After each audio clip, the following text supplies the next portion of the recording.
Okay, well, hi everybody. So, the way we're going to do this is I'm going to interview Pamela. We're going to do an expert to expert Q&A, but feel free to write in at any point in the chat section if you have a question, and then I will address that. And I'll see if there's a lot of people with the same questions. We'll go ahead and do that. So I'm going to just jump right in. Pamela, this topic is on building a support network. And I know that you've heard what I've heard over and over and over again. I'm the only one. There's no one else. What? And I can't possibly build a support network. What do you have to say to that? So first of all, I think, yes, it's striking that you and I both, I'm sure in our spaces, continue to hear that. And I think if we ever could figure out that magic pill to strip that away from our mindsets, right, that we could probably be billionaires with that. Because I really believe every caregiver, right, and no matter what kind of you read the reason why you may be in a caregiver, on a caregiver's journey, you get to some point where you feel like that, where you feel that that particular situation that you're dealing with, whether it's the parent that may be acting out in a public space and you're not really quite sure what to do, whether it's dealing and juggling with the umpteen thousand things that we all have on our plate, something seeps into our psyche that says, it's just me. And how could I possibly bring someone else into this chaos, right? And I think that's something that prohibits us from actually being able to build the network, to seek the support that we all really, really need. And that's what I hope we can kind of dive into today and start to unpack for everybody. And I love that you talked to mindset and the barriers that we put up for ourselves. So, what would you say to get somebody out of that mindset where they say, it's got to just be me? No one else is going to help me. So there's two analogies I typically like to use, like in these conversations. One has to do with the fact that I spent time in the military, and one of the first things that they give us is these ugly green duffel bags, right? And those duffel bags are meant to hold everything that they think we're going to need as we start out, being soldiers, when, going out into the field and in the middle of nowhere, and being able to survive, right? So that's what's in that bag. The reality is that by the time they put everything that we need in that bag, it is so heavy, especially in my little case, I was about to topple over. And so I use that to say that as a caregiver, and as we're all on this journey, right, we're going to continue to hopefully engage with people, places, with organizations, that are going to give us tools and resources that we'll need along the journey, but it will still become heavy to carry it all by ourselves. So I needed my battle buddy, so to speak, is that's the phrase that we used. I needed a battle buddy who we could support each other, picking up these huge rucksacks and these huge duffel bags as we began to navigate this journey as being soldiers. And I think for us as caregivers, it's really that same mindset of saying this at some point is going to be too heavy for me to carry alone. Having just one battle buddy allows us to share that load, to be able to share that weight. And we can also, at some point, perhaps even share resources. I may have something in my duffel that she didn't have. She or she may have something in their duffel that isn't in mine. But together, we can now not only just share the load, we can also share our knowledge, we can share our experiences so that we can kind of together move forward along this journey. So I try to hopefully get people to put that in their mind of thinking about what you carry as a caregiver, what we carry emotionally, and having to be a caregiver, what we carry physically, because we all know, or hopefully we know, that caregivers, our own health tends to suffer. The longer we stay on this journey, we're in poor health than those we're actually caring for. So there's some physical weight to that. Also, just on top of, we may be carrying literal pounds, literally more lbs than what we had initially as we start out. And so, those are things that we have to feel like, how can we be able to spread that weight, so to speak, out over this journey? And we do that by by starting to build a network. And that's a great example of a great imagery that you shared about the military bag, the big green bag. And I'm sure that that's resonating with folks. So I think a lot of times when someone begins caregiving, they, especially with someone who has a dementia, Mhm. and I'm guessing there's most people here are caring for somebody who has a dementia, but maybe some people are here that that's not the situation. They have other caregiving situation. But what do you think is a sign that you've got to build that support network? So what's a red flag that, hey, maybe you've done it so far, but you got to start getting more help now? So I think there's a couple, and I'll start with one that maybe is the least or the most difficult maybe for us to even acknowledge and maybe even acknowledge out loud, and that is we begin to resent being on this journey, right? When we begin to experience resentment, when we begin to either fault our loved one, fault the situation. So when we begin to almost experience an internal grieving process, right, that is anger or resentment in terms of what we may feel that this caregiving journey is taking away from us, I think that is a huge red flag. Because no matter how we all ended up on this journey, it's a journey that we still can be able to find joy in, that we still can be able to find resilience and positivity in, and life lessons that we can learn and share and pour into the next generation. But once that journey has become so heavy that we can't see the love in the caring anymore, right? Because a lot of us we're caring for individuals that we love, our parents, our spouses, um, and so we love them, right? And we do this out of love. When our journey now shifts and starts to erode or take away from that being at the front and center as of our why, I think that is something that you want to try and take notice of, that it may be becoming too much for you to handle on your own. I think some of the same things that we notice about let's say someone who is living with dementia or Alzheimer's, and they start to self-isolate, right? As caregivers, we'll start doing the same thing. We'll start turning down being able to go and socialize and hang out with friends. We may even be turning down job opportunities without a full kind of consideration as to why are we not engaging in things that we normally would. So those are definitely two things that I know I noticed on my journey as a caregiver. I think also another thing is when we know that our loved one's quality of life is not maybe where it should be because we're not being able to provide everything that they need. Let's say, especially if we're caring for a loved one at home, that's also something else that should let us know, or at least trigger to us to say that, hey, look, I need some more hands, right? I need some more help. I think about my husband's uncle. We just lost his aunt to Alzheimer's disease at the end of last year, which was a long journey. And Uncle James was 89 years old, and Aunt Tootie was, I believe, like 87, 80. Yeah, she was 87 when she passed. He cared for her for the duration of her diagnosis at home alone. And this is despite us constantly, reaching out and saying, hey, do you need anything? And it actually, he didn't really kind of let us come in until he realized that Aunt Tootie wasn't happy.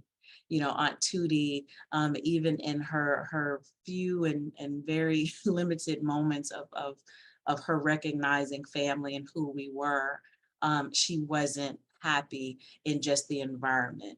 And so when he saw that, that's when we kind of at least allowed him to consider, having her go to a day center for a few hours, having him be able to leave the house so that when he comes back in, he's a little, decompressed, from a stress, level standpoint.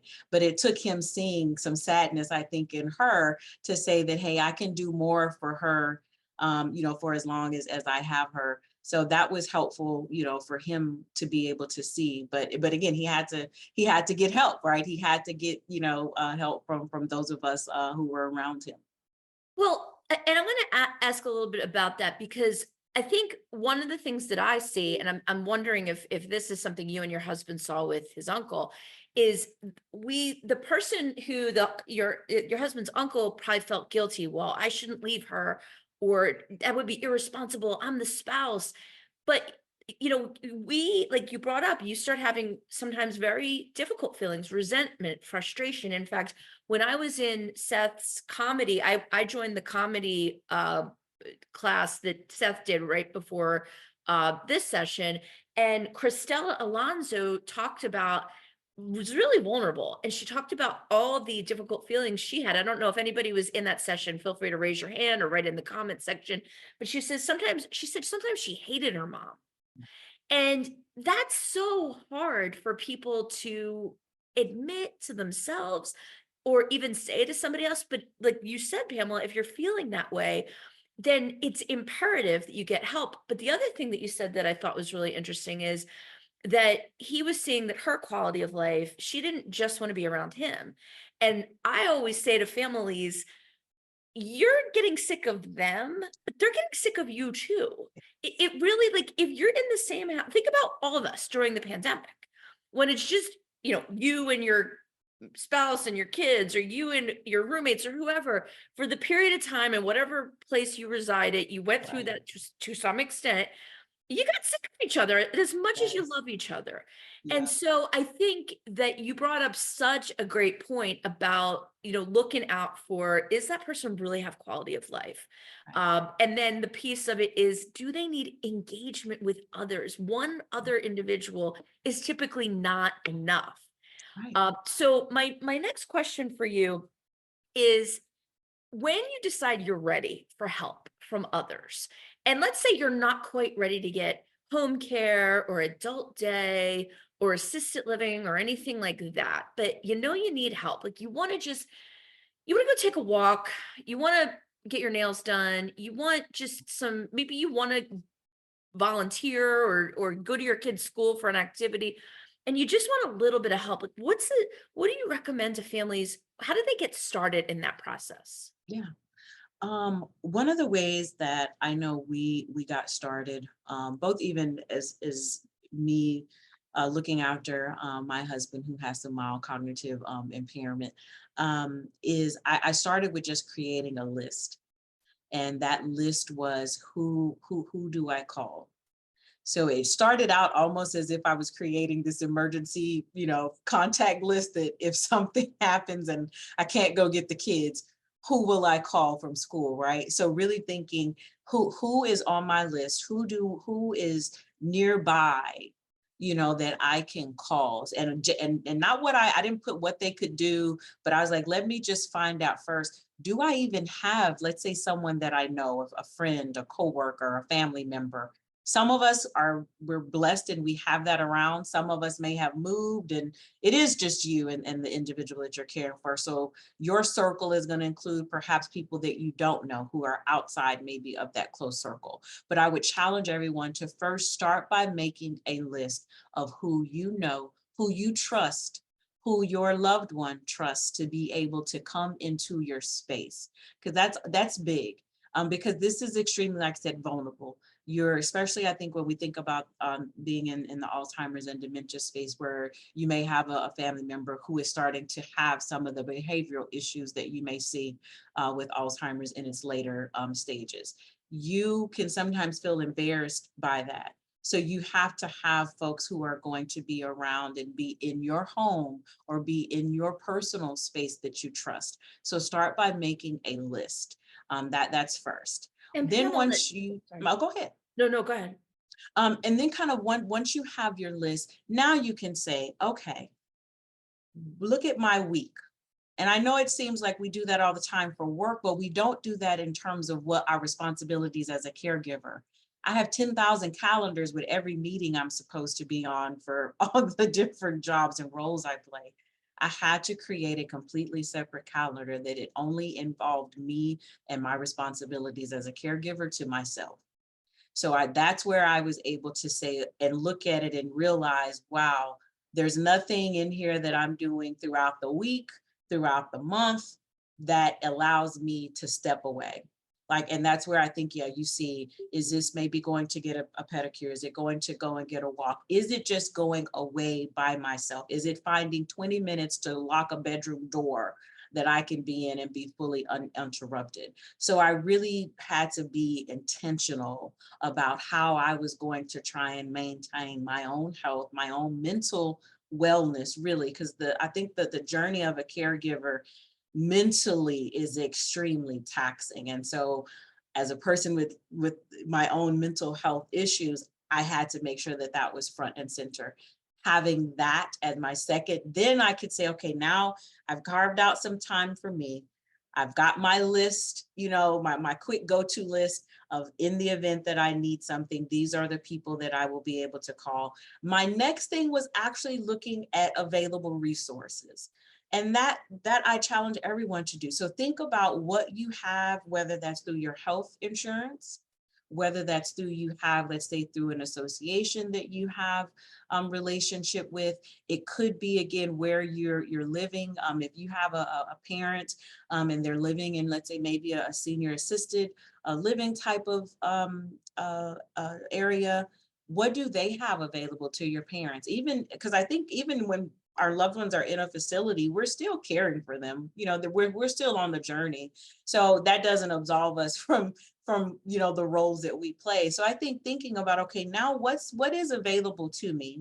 How do I access it? Is it an application? Do I have to go here? Is it something I sign up for? But really making sure that whether you're ready for those things or not, because I think you want to know where they are and how to access them before you need them. Definitely. And Yeah. so I just want to clarify. So you said your husband actually has mild cognitive impairment. Mhm. Wow. Okay. Wow. I'm so sorry to hear that. I didn't realize that. And you've got really young children too. I do. I have twins who just turned 10. And he started to show signs of decline when they were about 4. Goodness. So yeah, so we've been, so again, we've also, yeah, so I've got small children. We've got our oldest who's in college. So like most caregivers, right, I like to say that, you know, if I see myself as the center for our family, right, or we see ourselves as the center for our loved ones and for our family, I have to be as whole, as sound, and as Yeah. solid as possible. Otherwise, I cannot be the best caregiver that I can be. I cannot be the best supervisor, or all the different things that encompass who I am. I can't fully be in those things and be present if I'm not centering and if I'm not kind of focusing on, me as in this role as a caregiver. And Well, and that's, some people see that as being selfish. And I tell no. anyone it is not. And if that's what you hear, or if that's a feeling in your mind, you know, whether it's through daily affirmation, through journaling or what have you, just drown that sound out. Because if you are not sound, if your footing, if your foundation is not solid with the list, knowing where to go, who to call, you and your loved one that you're caring for will actually end up, suffering or having a more difficult time with this journey. So much. So one of the things, so I'm putting in the chat section the link to my book, cruisingthroughcaregiving.com. The reason that I'm putting that in is because you can download all the worksheets completely for free. You can share them with your friends, your family. The reason that I'm sharing that, and then I'm going to ask Pamela a follow-up question, is because on there's actually an exercise called the MET exercise, and it's exactly what Pamela talked about. It's making a list of people that can be there for you, but it's a little different than what you said, Pamela, because it's not just, I challenge people to think about not just who you would allow into your space, but just anybody that cares about you and your loved one. Because the thing about it, and you're in this situation, is you've got, it might be something that it's somebody that's on your list is somebody that could pick your kids up. It's somebody that lives across country that might call your husband once in a while just to touch base and say hello or send a card. for some families, it might even be somebody that's willing to pitch in toward home care or to adult day costs, things like that. So it's about, like you talked about making your list, and it was not about necessarily like what can the person do, but in the Met exercise, and there's a bunch of exercises that I think you all would find helpful, but the Met exercise, it's like looking at like what would that person maybe be able to help with, money, Mhm. energy, or time. And I think that many caregivers now with HFC and like your kids, like Lauren Miller Rogan has, of course, talked extensively about her mom. She's in her 20s when her mom was diagnosed. But when you've got young people like your child that's in college and your little ones, there are things that they might need, like maybe somebody needs to pick up your oldest from college. Maybe it's not that they're going to be doing anything direct care with your husband. So I think that that's what people think about that too. So I guess my follow-up question is on that. Is there anything that you've sort of outsourced? Because you seem like you have such a stronghold on and I talk about this in cruising through caregiving. You are the captain of the caregiving ship, and you need first mates and dock hands. Yeah. So what have you outsourced that's gone well? So really, any and everything that I can, because I think I didn't want to put a limit on my ask of someone who was on my list. Like I said, I didn't make the list kind of thinking what someone could and or couldn't do. It was saying, hey, you're on my list, and here's what I need right now. And so for me, it's saying, hey, I may, like, I travel for work. And so I may actually need someone to say, hey, can you swing by the house? You know, my husband knows you're just going to swing by and just say, for Pam, so that Pam can feel comfortable while she's in California. She's just going to check in just to say, hey, look, everything is good. Do you need anything? Does someone need to stop by the grocery store? So I think about the things that, I do, which are, yeah, grabbing a thing of milk, on the way home. Well, if I'm all the way in California and no one grabbed the milk, can I pick up the phone call again and call someone and say, hey, can you go swing by the grocery store and drop off a thing of milk? I think using technology to our advantage. When I use click list, and anyone who can ship, drop off, and deliver anything that I think is going to be of help to my family while I'm away, I definitely subscribe to those types of services, because and even if I'm not out of town, the fact that I can just put what I need on the list, someone's going to take it and drop it off on my front porch. That's one less thing on my plate that I have to do. And I'm Another writing really, your suggestions when you're giving a name of a source. I'm just putting them in the chat section. So anytime Pamela says something, I'm going to put it in the chat. yeah. So anything else that you want to, I put click list, anything else you like. Awesome. So any of your click lists, your Instacarts, those types of things, I think use those, and not just, again, for, oh, I'm out of town, but they are extremely convenient to, especially as a caregiver, to take some of those things off. When I think about other things, I also think about what, through my church. So the Balm and Gilead, all of our work is centered around leveraging faith-based spaces and faith-based partnerships to be able to address some of these issues that we see in our communities.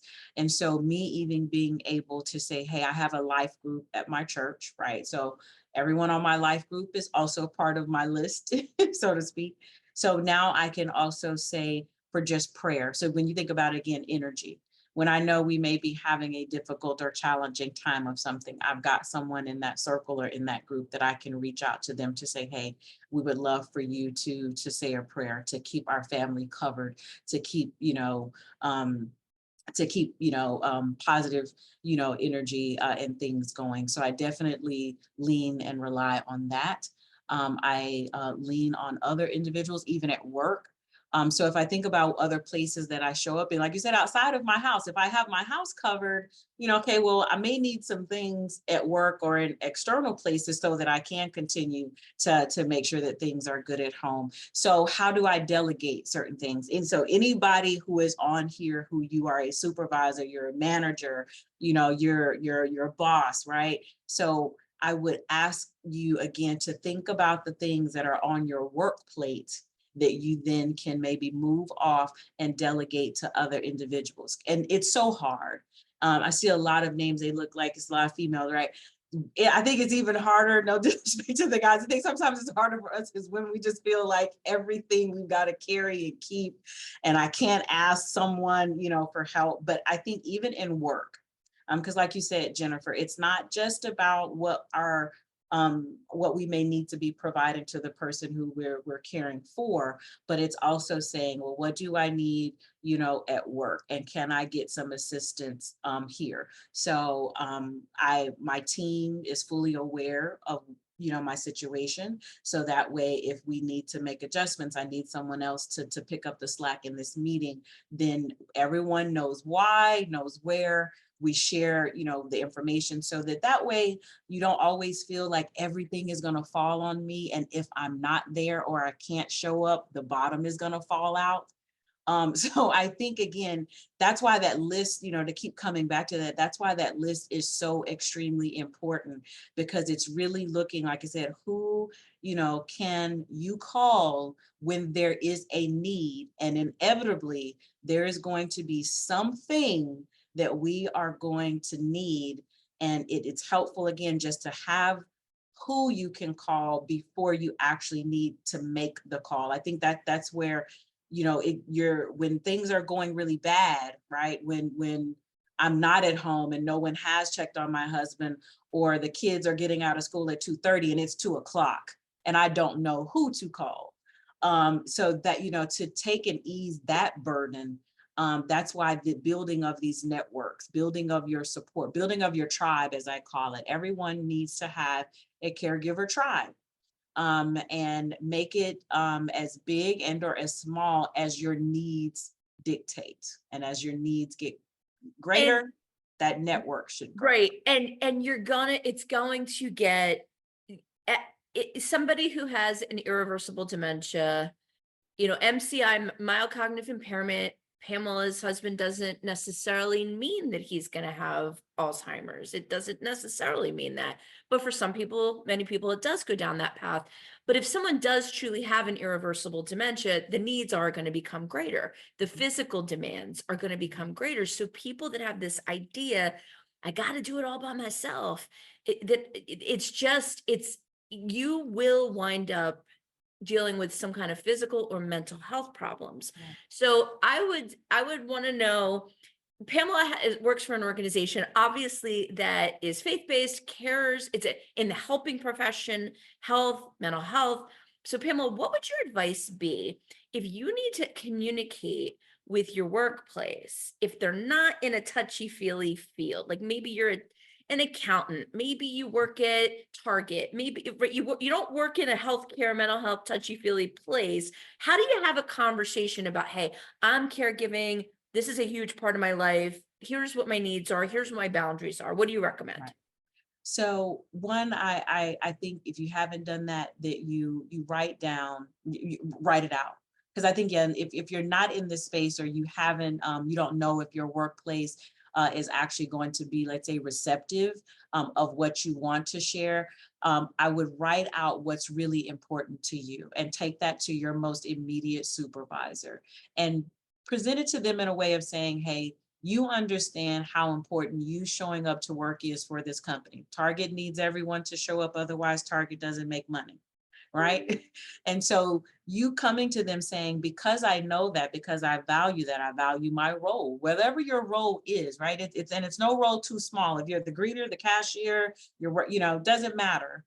Don't let that, sway you in terms of saying, hey, I need to make sure that the individuals that I work with and for are aware of this. So write kind of down some talking points. Write to them even just some of the statistics to say, hey, look, this is how many individuals are caregivers right now. This is, what it means for me to be able to care for my mom, or I'm caring for my husband. And to know that by you having their support actually allows you to come to work and be as productive as you can. That them not being able to support you is going to perhaps, lessen your productivity because you're more worried or you may be more stressed. I think even asking them questions about knowing upfront what leave policies look like, right? So what does your companies or the organization that you work for, what does their family leave policies look like, right? And know what those are so that you know what your rights are when it comes to needing to take time off and requesting time off. If you're a person who you do shift work, right? Because I used to do shift work as a nurse many years ago, and was helping family members care for my grandfather who had Alzheimer's. And so knowing where you stand with a leave or kind of a policy standpoint, that's going to be really important as well. Have your supervisors explain that to you up front. Ask up front, what flexibility do you have at altering your schedule, right? Do you have, if you have a regular 8 to 5, do you really have to be in at 8? Could you move and transition it and now you come in at 10? So you're coming in a little bit later because maybe your mornings are more hectic for you as a caregiver. So it all starts, I think, like I tell my children, mommy doesn't know how to fix anything that you have going on if I don't know what's going on. And so a lot of times supervisors, when we do know that, right, we can work with you to say, let's create a plan that's going to work for you, that's going to allow you to stay with us, that's going to allow you to be gainfully employed, and at the same time being able to care for your loved one. And I don't mean to make that sound, it is definitely easier perhaps said than done, because unfortunately, yeah, there may be individuals who will not be as receptive to that. I tell anyone, everybody has a boss at some point. So I think where maybe you do feel you're not getting some of the support and you have a channel that you can communicate it up to say, here is everything that I've done. I've showed up on time. I've asked for X, Y, and Z. And I'm still meeting with some resistance. Where you can, then yes, you kind of take that up a chain. We as caregivers have to be the best advocates for ourselves so that we can continue to be caregivers for our loved ones.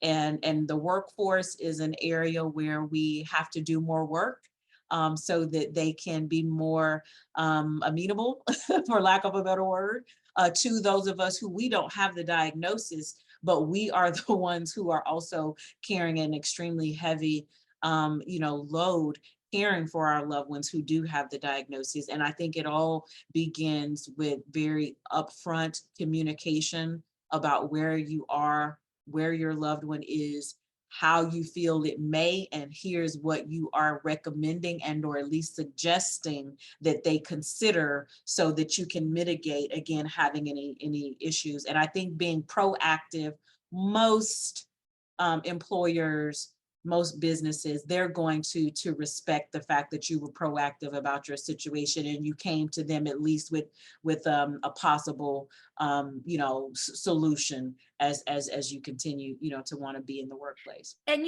right now there's an employee shortage. Right. And I think a lot of organizations, if you are productive, you're good at your job, they want to collaborate with you to keep you. And Yes. so keep in mind that that's and if they're not, and I know that this again is easier said than done, if they're not, then maybe it is time to look for an organization that's a better fit. I know that in healthcare and senior living, home care, all of the avenues that support family caregivers, they're every day I hear of jobs. I'm sure you do Yes. too, Pamela. Yes, And so this is I think if any of us who remember like an econ class that we took years and years ago with supply and demand, yes. right? So our demand is extremely, extremely high.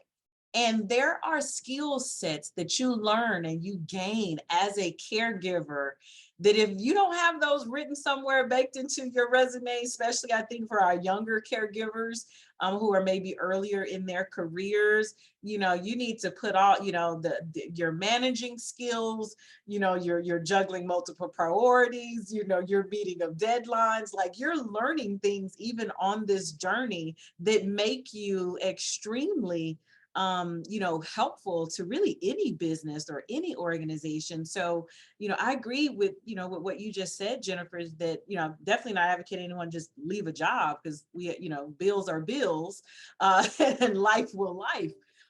But at the same time, I think, yeah, this is a perfect opportunity, just thinking about where we are now. There are more remote job opportunities than what we had available before. You know, and again, plan as we do with anything else in life. But I think that, yes, that work has to be, again, that space where you're thinking, if I'm not getting a need, right, if it's not really supporting me and it's adding more stress to me, then now I need to think again of another plan, have you, you know, an extra exit strategy, so to speak, to go somewhere to where not only you are being valued, but again, all the experiences and all that you are bringing to the table will also in turn be, you know, be valued. But yeah, it's a, I don't, yeah, I guess a buyer's market or an employee Absolutely. employees It's an market right now. employee market. It's an employee market. Yes, And also, I just want to mention that it's not that you have to be a clinician, and if right, you are in a field where they're not being mindful of your needs and they're not being flexible and appreciating you.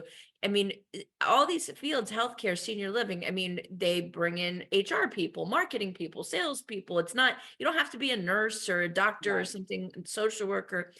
Let me ask you, I want to put out to the audience, please, if you have a question for Pamela or both Pamela and I, feel free to write it in the chat section. We would love to answer any specific questions you may have about your personal situation.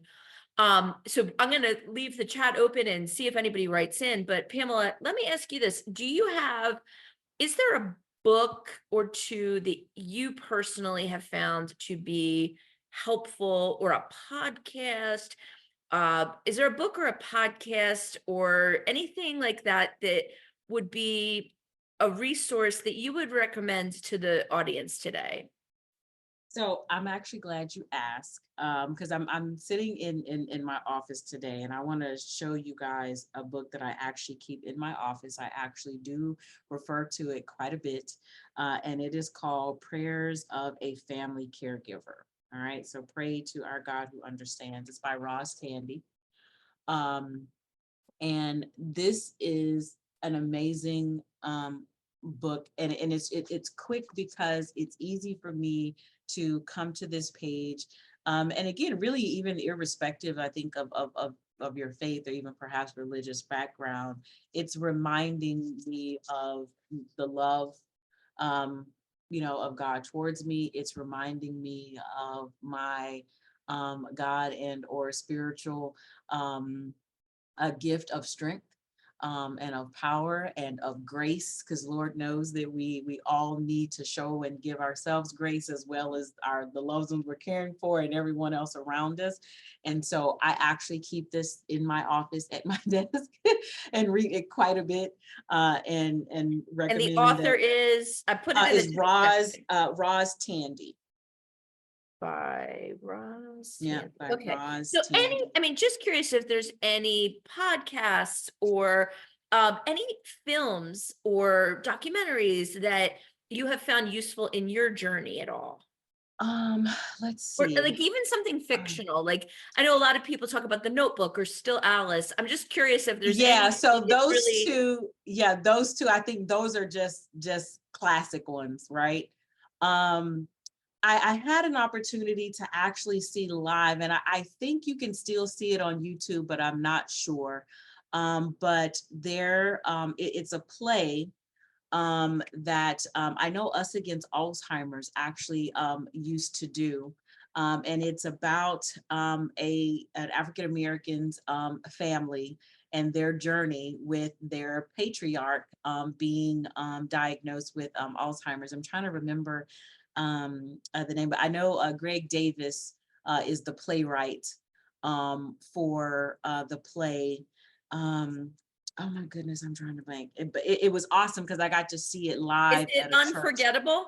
Yes, unforgettable. That, yes. So that is, and I do believe that you can see either clips or you may be able to see the entire play itself on YouTube. Or I believe even if you go to Greg Davis Productions, because it's Greg is the playwright who does it.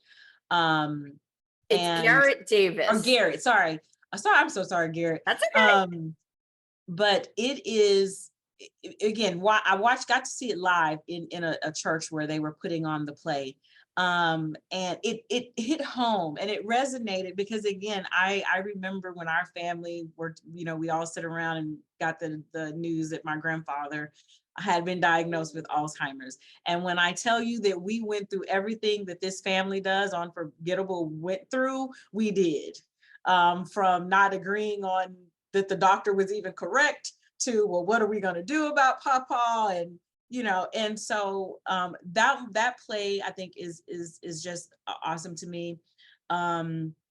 I So just thinking too about just like my own mental, like where do I go to just like decompress? Like, I don't want to learn anything, I don't want to be educated in any kind of way. I really just want my brain to kind of just be able to wander freely, and hear and or see something funny.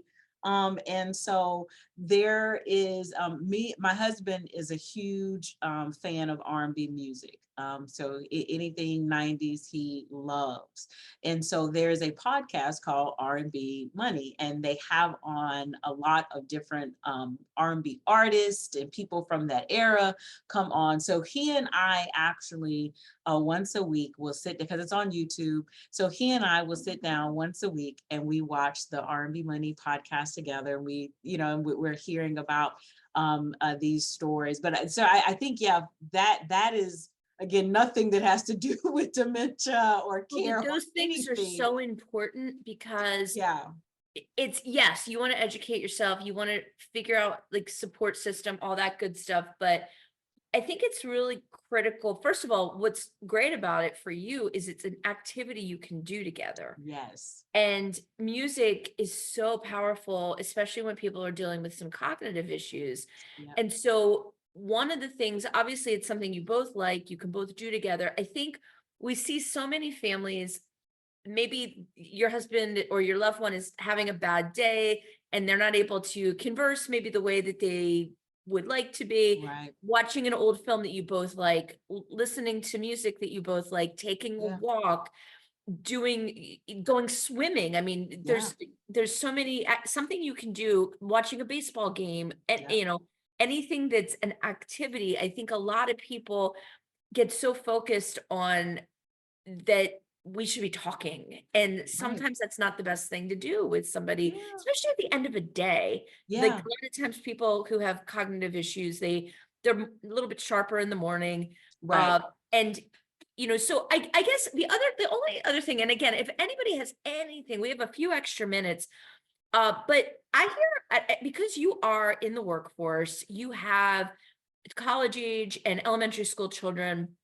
I want to ask you about, you have a big career, and I'm guessing you're the sole breadwinner right now. Mhm. So what about people? I have heard so many family caregivers over the years say, well, maybe I should just quit. Maybe I should just retire early. And I always caution them to be very careful about that. And so I wonder what your opinion is if somebody, I'm gonna guess that you probably haven't considered that since you have small children, but Right. if somebody is thinking that, well, maybe I should just retire early, maybe I should leave the workforce, what would you say to them? Any opinion on that? So yeah, so I definitely hear you, and I hear that a lot as well. I even get asked, like, have I ever thought again about just walking away and and just being at home, and again, maybe decreasing that stress. And one, because I do actually love the work that I do, so it's not something I considered. But if you think about just the cost of caring, and realizing that everyone's situation may be different.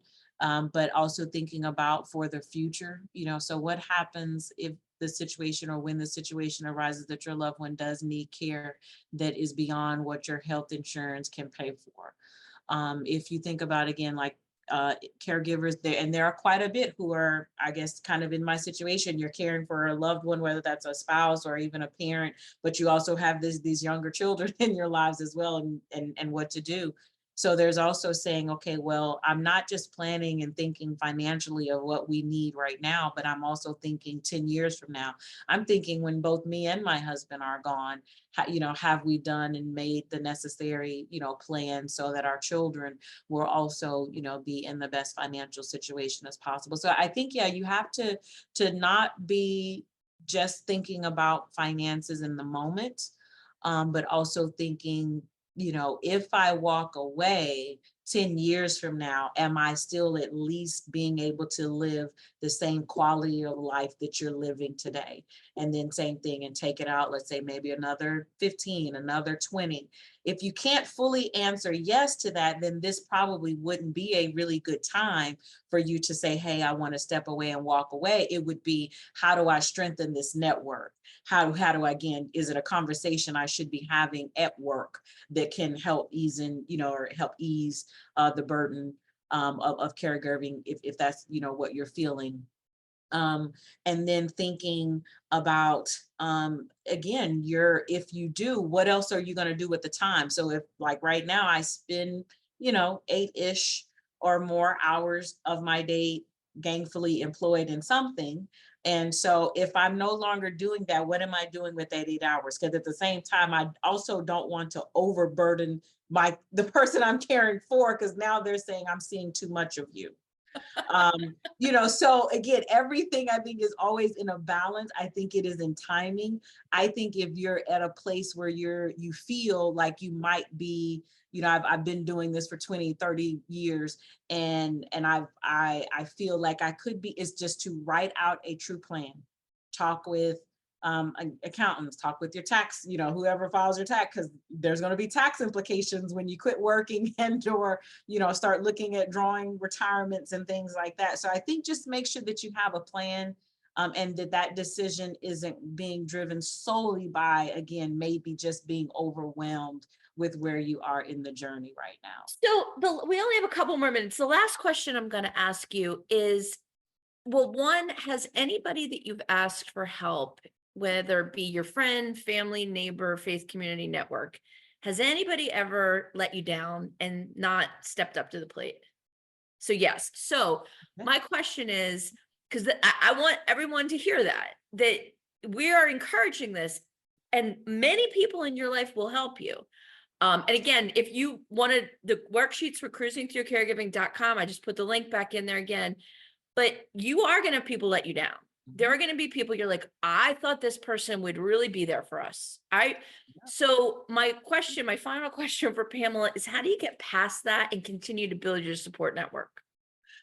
I think one is me seeing every person in my life as a flawed human being, same as I am. And so even though in that moment I'm extremely disappointed, even in that moment, I'm extremely let down. Even if the reason was justified, even if it was like, I just really can't because I'm also out of town, or I really can't because, and the reason is a very, rational reason. It's still, we're human. So for me, it's, I don't strike them off your list, still keep them on your list, because a no today doesn't mean that the next time you come around and you'll need something, that they will continue to say no. If that's the case, then yes, that's probably a person that you thought you could keep on your list, but you maybe not. But for me, it's saying, okay, that was one no. And think about how many times either that person or other people who are in your circle or who are in your tribe who have said yes. And I promise that, again, if you build it, if you use the checklist that Jennifer has said, you will be able to build and put enough around you that, again, you will get more yeses than you will get nos.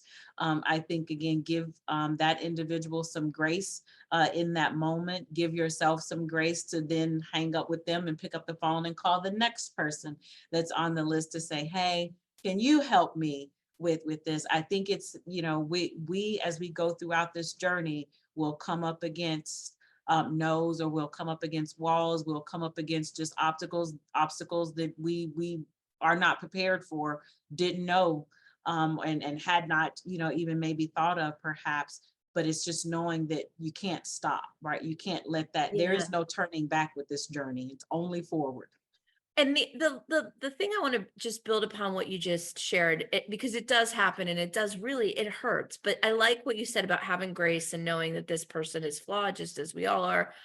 But I think, remember that maybe you ask them for something that they're not really capable of, Yeah. or maybe, and truly there are people that, like, let's say you have a loved one that actually needs help in the bathroom. There might be people on your list, they don't want to do that, but they'll bring dinner over. And Right. so think about, and the other thing is, keep in mind, like, people don't know what to offer you. You Right. got to ask specifically, here's what I need today, this is what I need next month. Right. Most people are so uncomfortable with the topic, especially with dementia, and they're Mm. afraid of doing the wrong thing, and it scares them a little bit. When someone has a new baby, everybody's like, yes, drop off presents and bring food, and let me babysit and hold the Right. baby. And when you have someone who has cognitive issues, people just, it's tough. So um anyway, thank you so much, Pamela, for sharing your personal story and your professional insights. And everyone out there, happy Valentine's Day. I hope you all enjoy the rest of CareCon and the Scotty Awards. And thank you for joining us for this session. I know you had a lot of sessions to choose from. Have a wonderful rest of the day. Happy Valentine's Day. Thanks, everyone.